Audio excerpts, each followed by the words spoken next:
Alrighty, guys. Here's the deal. Wrangler right here, guys. New alternator, new battery, new starter. However, the battery light keep coming on. Now here's the deal, guys. When a car manufacturer tells you they recommend you replace the engine harness because they don't make the battery terminals separately, they tell you that for a reason. Now here's the deal. This other shop took it upon themselves to try and fix this. Okay, notice these are supposed to be hardwired. Like one go to the starter, one go to the TIPM, and one go to the alternator. Anything that lead the battery, right, is headed toward the starter and maybe the alternator, so the alternator can charge coming from the battery. So you see this right here? They installed this thing right here. This is a connection device that would try to connect these two together properly. Unfortunately, that don't work sometimes. So this wire right here goes to the TIPM.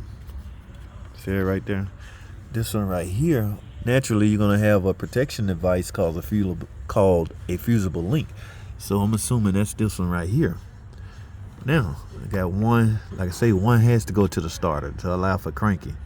This one right here. Okay, yeah, this go right here. Battery light keep coming on.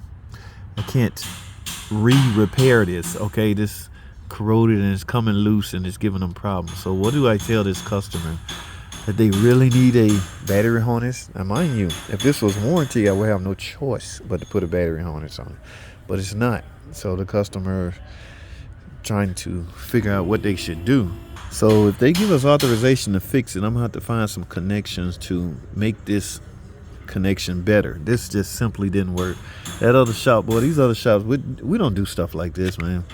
Now if I was gonna fix it, like I say, you're supposed to, but you don't have to unless it's under warranty where you have to replace the harness.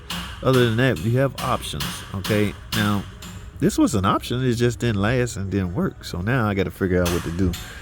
All right, guys, y'all know I don't like these long videos. I'm gonna figure something out. And when I do, this is the negative. But yeah, they little rigged up situation here just simply didn't work. So I got to make this alternator is cooking because it's working too hard to charge everything. And that's a brand new alternator, Mopar alternator at that, Mopar battery. I don't know what kind of start on it, but the Jeep's still not fixed. So, my goodness, this is crazy. I got a pretty good idea, but it might not be legal enough to film.